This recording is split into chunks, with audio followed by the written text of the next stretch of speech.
Welcome to the podcast, Robyn. I'm so excited to have you on today to talk about all things like energy and confidence and perfectionism and how we can just really kind of do some internal work. So, welcome.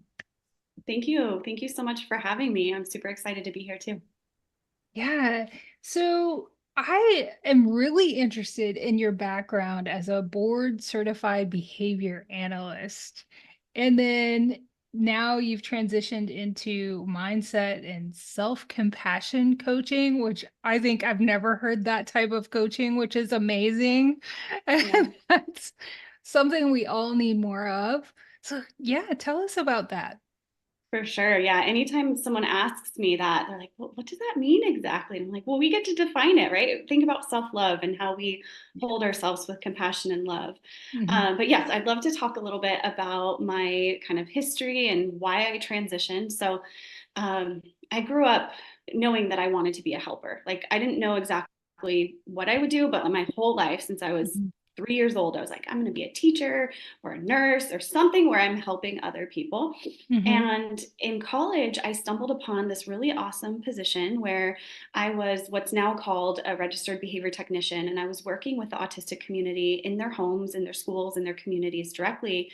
And I was like, what is this? This is amazing. I'm getting to help them increase some goals that they wanted to work on, decrease some behaviors that were interfering with their ability to learn, to access the community, to participate in their family. And because I was directly in the home, I saw firsthand the impact that the work that we did in the behavior analytic community had on these individuals, their families, and their communities. And so I was very, very fulfilled. And it was at the same time that I was like, oh, I need to transition to grad school. What do I want to do? Yeah. And because I had been doing this role in college, it just kind of morphed into like, okay, well, I go to grad school and I become board certified so that I can oversee, supervise, mentor other RBTs who also are doing this line of work. The thing that I found as I continued to move through that career, I still am board certified, but I was working in that industry for 16 years. And as I continued to gain experience, I moved up and I moved farther and farther away from that why. So I started moving into senior leader positions, supervisor positions, and really became kind of disconnected with my personal why. I learned a lot. I love mentorship, and so I did enjoy that work, but I was still kind of soul searching, even in my 30s. I was like, what do I want to do when I grow up? It was like I thought I had this all figured out, Mhm. and so in 2022, I made the decision to hire a career coach, which felt very silly to me because I had already been through grad school. I'm board certified, and it's like, what am I having a midlife crisis? I don't know, but I just knew intuitively that I Mhm. wasn't fulfilled, and I'm not one of those people that can just clock in, clock out. Um, I really need to find fulfillment, feel like I'm making a difference, and so at the end of my career coaching experience or journey, it all landed on becoming a coach. And at that point, I thought it would be a life coach. And as I learned more and more about a framework that I use in my coaching, acceptance and commitment therapy, I morphed into this mindset and self compassion because I realized, especially for women, for moms, for caregivers, we are depleted. We are giving everything we have to everyone around us, and we don't even stop and think about it. And then when we do, we have guilt, we have shame, we feel like we're not deserving. And I thought, no, enough with that status quo. It's making us sick. There's a cost.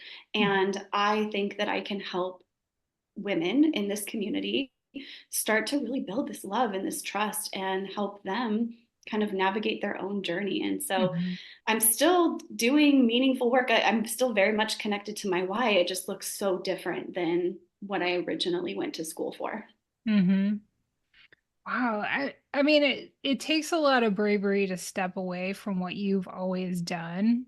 And so I love that you listen to this like knowing that you're still searching for that thing you're supposed to be doing. So and Mm-hmm. then you're doing it to like make such an impact in women's lives. It's like I think that that is just so brave and interesting. And I would love to hear about, like, what are some of the common challenges that women that you work with are are finding themselves in. So somebody who's listening is like, this sounds like something I could use help with, but I'm not sure, because sometimes I think some of the signs that you could use somebody to kind of coach you towards, more self-acceptance and more self-love, we're kind of on the default mode, right?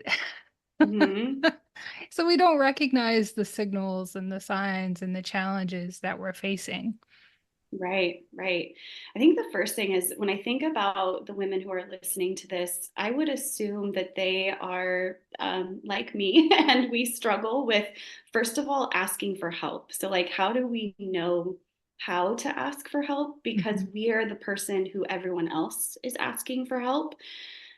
So identifying that, like, okay, maybe there's this area in my life I'm not feeling fulfilled, or I'm noticing that there's this voice of my inner critic that I let kind of dictate and guide my life, or I'm feeling really burned out. I'm not managing my time well. Like, whatever the challenge is, I think that first step is like being okay to observe your thoughts without judgment, to ask for help, and then on top of that, accept help. I always say, I feel like a broken record when I say this because I know asking for help and accepting help are two very different things. I've been in that situation myself, right? I've identified, like, oh gosh, I have some really real gaps here.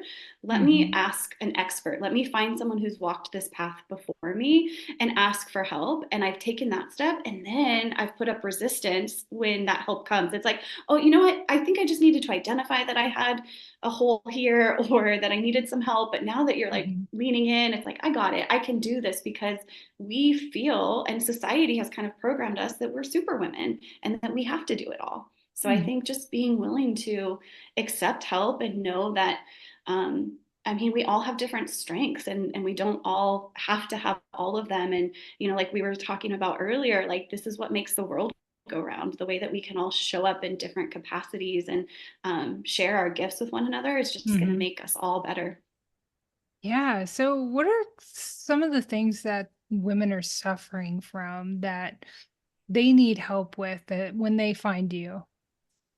Yeah, anxiety is a pretty common symptom. Mm. And a lot of that is, like I was talking about, there's this voice inside of our head, right? There's these Mhm. thoughts that tell us that we're not doing enough, we're not enough.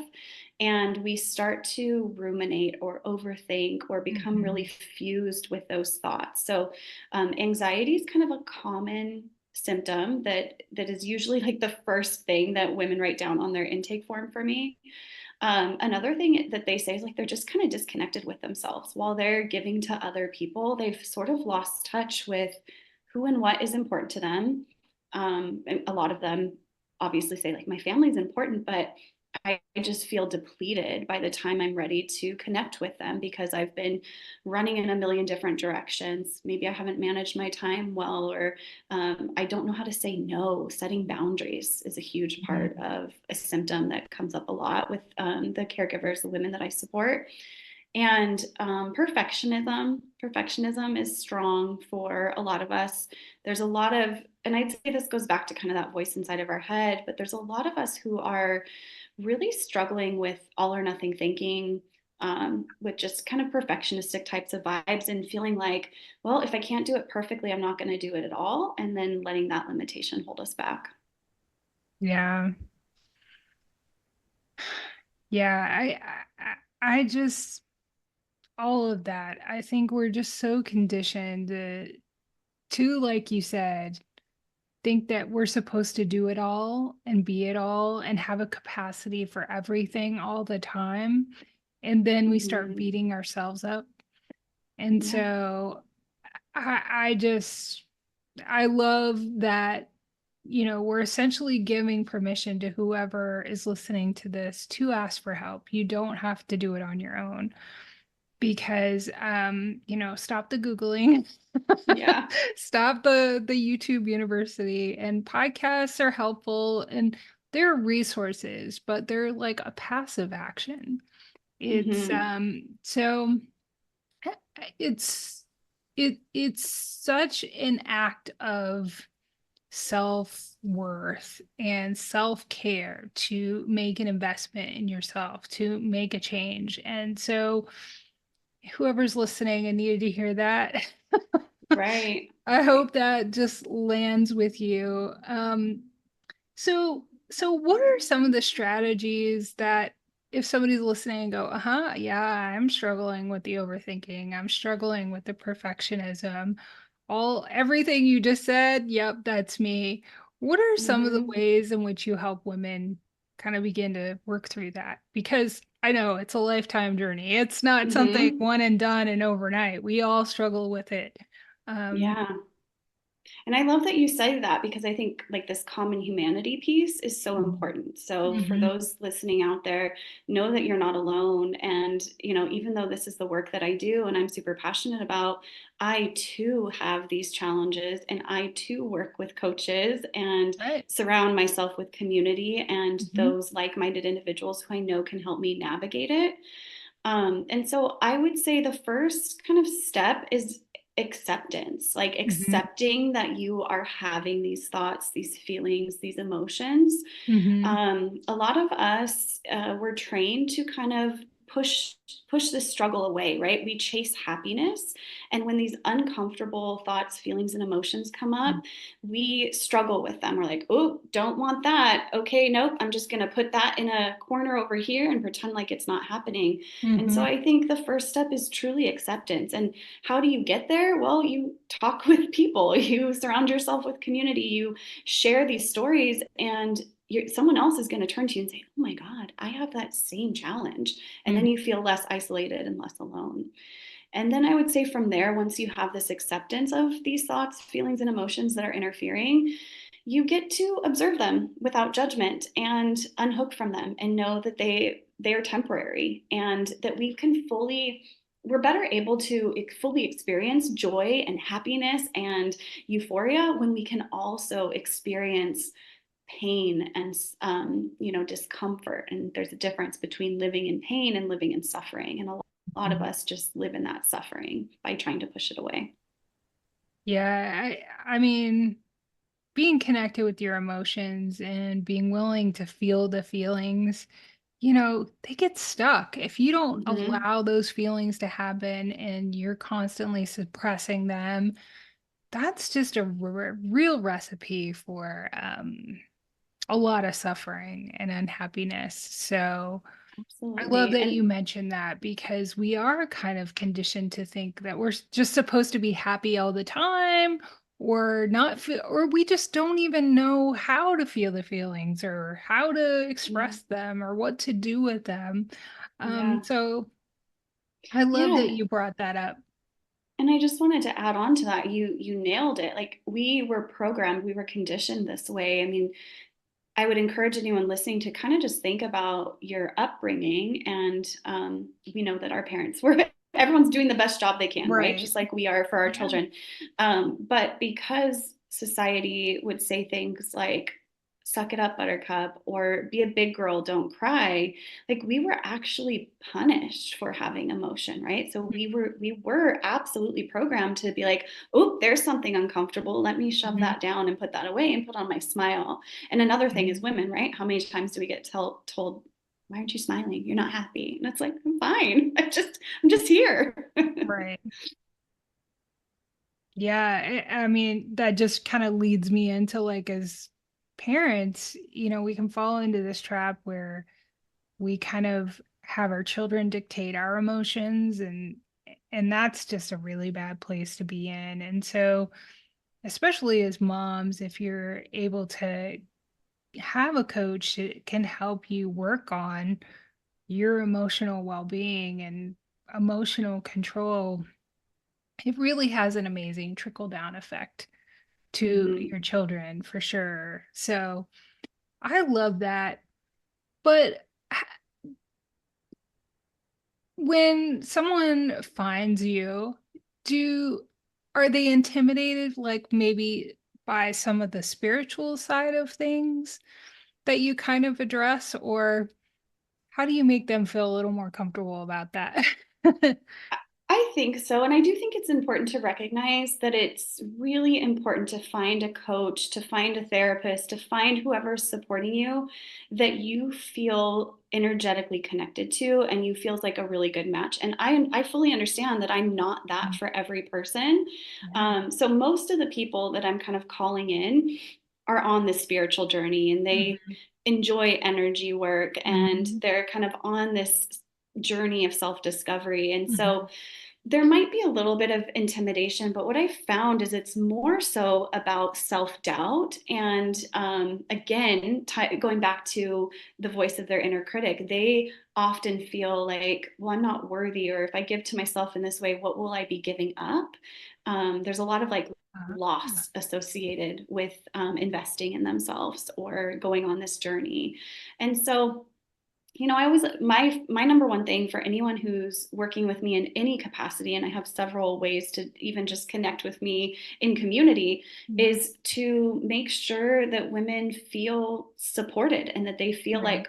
they feel like they left with more than they came with Mhm. and they feel energized. And Mhm. so I feel like it's more about the feeling that's associated with our time together than having to explain it. And I Mhm. believe that because I truly believe in energy and Mhm. everything is energy. Right. No, we all are energetic beings.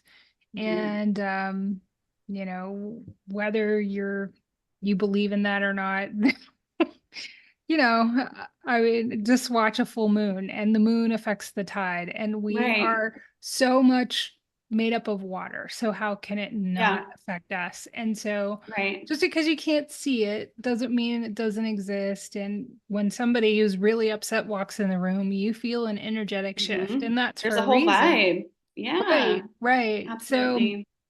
I So, love that. Someone mhm, said to me the other day, if you believe in space, you believe in energy. It's like, mhm, okay, that's a good way to, I think, kind of think about it for those who, mhm. might feel like, well, it's a little bit woo woo. And some of the energy Right. work, might still Yeah. feel that way. Right. No, I love that because it's just definitely not something to be scared of, and I don't think anybody's wanting to convince you of anything. But it's just, you know, a way to think differently about how we're Mhm. living our lives. There's so much we have to unlearn. Yeah.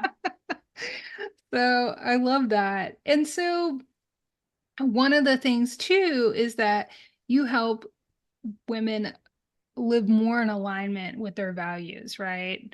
And sometimes people struggle to figure out what that is. And so, Hmm. or even understand the concept of alignment. So, Hmm. how do you help them kind of figure that out as well? Yeah, one of the first things that we do, I have a framework for the coaching program, and one of the first things that we do is identify values. And there's a million ways to do that. And I Mhm. think as humans, we can overthink it. I mean, Yeah. you can go on the internet and take a quiz and identify your values. You could open a book that has a list of values and, pick 10 or 20 that are really important to you. However, you kind of identify the words Hmm. doesn't matter. I think what's really more important is how you define those values. So, Hmm. a lot of women who come to me, the number one thing they say is, well, family. My family is the most important to me. Great. What does that look like? When you're with your family, what is the most important to you? Do you want to be showing up in the way that you are now? Do you want to be showing up, like kind of define like how you want to show up, Hmm. define what engagement looks like, what connection looks like. Hmm. And I'll give an example for me. And I always like to preface this with these are my values. They're Hmm. no one else's. They don't have to Yeah. be, but it might resonate with especially some moms. Hmm. My family too is one of my top values, but I don't say my family is my value. I say connection is one of my top values. So it means when I'm with my son, I'm with my son. I'm gonna make dedicated time to put my screen down. Gosh, Hmm. I think that's gonna be trauma for their generation because we didn't grow up with that, right? Our parents attached to screens, and I think about that a lot. My son constantly sees me on screens because I work on telehealth. I'm on my phone updating things, and so when it's time to be with him and to really be with him, my phone goes away and I get to like just connect with him. And so I get to kind of constantly play around with like, what does this connection look like? How does our relationship Mhm. evolve? And what's really important to me as he grows up? And so Mhm. that's just kind of one example that for me, I've navigated in the last couple of years as a mom who is very busy too. Mhm. I love that example, and I love how you take it one step further in defining really what it feels like and means to you. I mean, I think the more that you create things that are very specific and that your brain can like connect to, whether it's gratitude or you're kind of telling yourself affirmations, you have to ground it in something that is real to you. So I think that that's really Mhm. powerful. Um, so one of the things too is like you help women kind of find mindfulness practices to kind of help them on their journey to self-acceptance, which I think is brilliant. I think everybody should have some mindfulness practices. So, what are some of those that we can use to have more self-compassion and to kind of get more connected with ourselves? Yeah, I mean, there's so many ways that we can live in the present moment. Unfortunately, like talking about programming, talking about the ways that we've been conditioned, we often live in the past. So we often ruminate, overthink about things that have happened before, Yeah. or we're overthinking the future, and a lot of it's fear-based. So we're worried about the future. I think thinking about the future in terms of like setting up our future selves for success is beautiful, but if we're really just panicked and worried and living in self doubt, that's where it can become a problem. So, Yeah. living in the present moment and building mindfulness fosters this self compassion because when you live in the present moment, you're able to celebrate your wins, big and small, and kind of um, celebrate along the way. Mhm. And that's something that's often forgotten. I think, especially as women, we tend to set the goal, right? We achieve the goal, and then Mhm. it's like, that's not good enough. I'm going to set the bar a little bit higher. But when you have this present moment awareness and you're like, the time is now, Mhm. you stop and you celebrate the tiniest things. And you Yeah. mentioned gratitude. I think that's really important too. Mhm. Um, it's one of my values. So again, it doesn't have to be everyone's, but even if it's not a top value of yours, when you connect to gratitude, you are very much in the present moment. You are looking around, you are grateful for the world around you, the things that you have, and it just fosters this ability to be compassionate towards yourself because you can kind of reflect and look back and think, gosh, I'm really grateful for this thing that I have here and now that I worked so hard to get to, or I didn't have, past versions of me didn't have. And it just Mhm. fosters that compassion, that self love over time. Mhm. There's lots of ways you can do it. I don't think there's a one size fits all approach. A lot of people come to me and they're like, please don't make me meditate. And, it's hard because our voice, that brain is just running in the background. So meditation Right. can be really challenging for people. Mhm. I love breath work. I am Mhm. getting certified in that. So that's a really common kind of experience or practice that I help a Mhm. lot of my clients and the people that are coming to me during practicum Mhm. really kind of learn to drop into their own body and live in the Mhm. present moment. And you can't come out of a breathwork session and feel like you weren't here. Mhm. You might have some thoughts, you might have some breakthroughs, but you also will feel like, wow, I gave myself 5 minutes, 10 minutes, 20 minutes, whatever it was. There's no right or wrong for the duration of time. Yeah, I love those. I mean, power breathwork can be very powerful, and especially if you're somebody who has anxiety and your nervous system is not regulated and that kind of thing. It can be, and it's free. It's Mm, like you don't have to buy a special equipment. You don't have to go to a gym membership or whatever. right. And you can do it practically anywhere. Mm-hmm. So, I really love that too. So I know with empowering women, you also focus on confidence. And so I love to ask people, like, what does that confidence look like to you? And how do you kind of convey to the women that you work with that they can be confident and they can be empowered? And that is like the $1 million question, because it's like, well, how do you actually define confidence? Because it's a feeling, it's a way. One of the things I say to women sometimes is like, you're telling me that you walk into a meeting and you don't Mhm. feel empowered to voice your opinion, or you feel like you just need to kind of stay silent, or you feel like your ideas don't matter, or you feel like you're unable to set boundaries, then you end up taking on the burden of the action items for the meeting. So to me, in Mhm. that example, confidence is you walk into that room with your head held high, you know what your boundaries are, you're fully aware of your capacity to support the team, support the project, take Mhm. on whatever you can, but you can set these boundaries so that you are protecting your peace.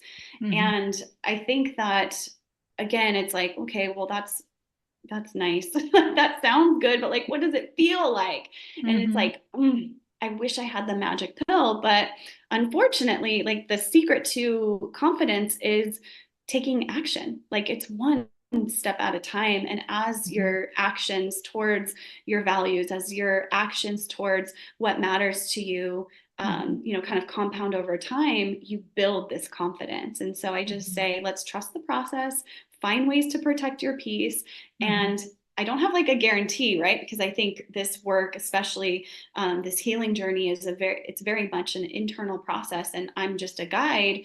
Mhm. Um, but I like to say, if you do the work, like, I guarantee you, you're going to feel better. You're going to feel more confident when you have, kind of the things that we talked about, when you unhook from that voice of your inner critic and you observe those thoughts without judgment, when you accept your emotions, again, when you take that action, when you develop this self-compassion, when you live in the present moment, when you're mindful, there's going to be Mhm. a really powerful side effect of, Mhm. wow, who am I? I'm confident. Actually, my first client, I have it on a recording because we record the sessions for the client, and she said, um, "Who am I?" Like, she said something, and then she stopped herself, and she's like, "I don't. Who am I? I don't recognize. Like, that's not the me that I knew." And I was Yeah. like, "That's it. That's the moment that we Mhm. talked about in the connection call where you Mhm. said, I want to be more confident. Like, savor this moment, feel it, Mhm. enjoy it." Yeah. Yeah, I mean, I'm a certified confidence coach, and it's just like it's a disconnection from self. And so Mm-hmm. that makes so much sense that somebody would say, "Who am I?" Because I think ultimately that's the root of self-doubt is Mm-hmm. you're looking externally for all of these gold stars and rewards and fulfilling your sense of self-worth and your worthiness. And so, I mean, things like getting in touch with yourself and doing the gratitude and doing the meditation and doing all of that, it's going to get you connected back to yourself and the confidence that you're going to start taking action, and the confidence is going to be the byproduct of that. Mm-hmm. Yeah, it's just I love that, empowering women to just finally get back to themselves, and we just don't realize how long and how much we've been conditioned again to just sign away our self-worth and our power. So I love that. Well, we're coming up Absolutely. a little bit against time. Mm-hmm. I You've given us so much great information to think about and to really take some action on. So if you wanted to leave listeners with a takeaway, what would that be? Gosh, I mean, I think there's so many, but the first thing that comes to mind for moms is, if you think that you are too busy to Mhm. give to yourself, if you think you're too busy for self care, for self compassion, for investing in yourself, that is exactly the reason why you need to prioritize yourself. Mhm. Yeah, and creating that boundary where you take care of yourself first, it really, it has that trickle down effect. It just Mm-hmm. things start to look different and feel different and work out differently. So, yes, definitely look into those things that help you take care of yourself first, even if it feels foreign because we can get really Mm-hmm. disconnected with ourselves. And Right. it's really hard to do if you're in that place, just like you were talking about with your client, where they're like, who am I? Like, Right. and usually at that point, they don't even know what self-care is good for them, works for them, and things like Mm-hmm. that. So I'm sure that listeners are going to want to reach out to you and learn more about what you're doing with Reflect and Refine. So where can they learn about your resources and your work? Yeah, I welcome anyone. Everyone is Yeah. invited. First and foremost, I would encourage you to follow me on Instagram. That's kind of the biggest platform that I'm most active on, and I offer a lot of tips and value and things along these lines, these topics. So I think Mhm. just follow along. I would love to have you there. I am really working hard to build it to be a community, and along those lines, if you follow me, you will start to hear about an offering that I have that is completely free to join. It's called a Self Love Club, and we meet the Mhm. last Thursday of every month at 12 p.m. Pacific time. And it's been so beautiful. We've been doing this since February. And so we're building community. That's really important to me. I want women to feel less isolated, less alone, and like, Yeah. we get this. And so it's this place where you can kind of show up unapologetically as Mhm. yourself, and we celebrate our wins. That's how we always start. Mhm. Like, what do Mhm. we have to celebrate? It doesn't matter how big, how small. Let's take the Yeah. time to do that.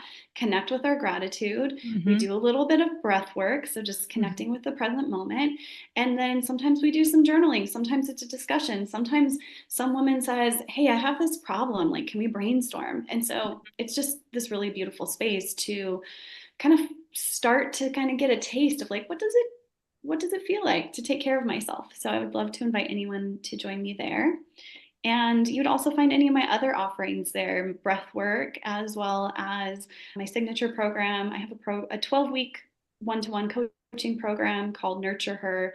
And just this week, I had this aha moment where Nurture Her is really about, you're not quite the woman you were, and you're on this journey Mhm. to become the woman that you know you want to be. Mhm. And we learn to treat the journey like the destination. And Mhm. so I love sharing those 12 weeks with women because I get to see this transformation happen. And so you would That find all of those offerings on Instagram. I also have a website, reflectandrefine.net.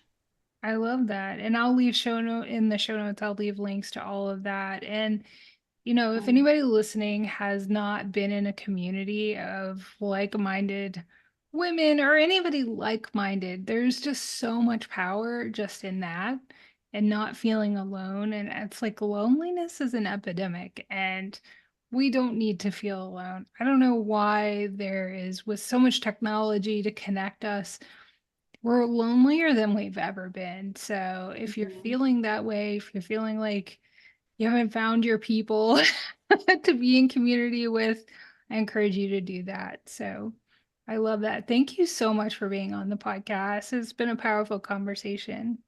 Thank you so much for having me. I really enjoyed it. Yeah, this was Um, wonderful. yeah, it's been great. Thank you. Thank you.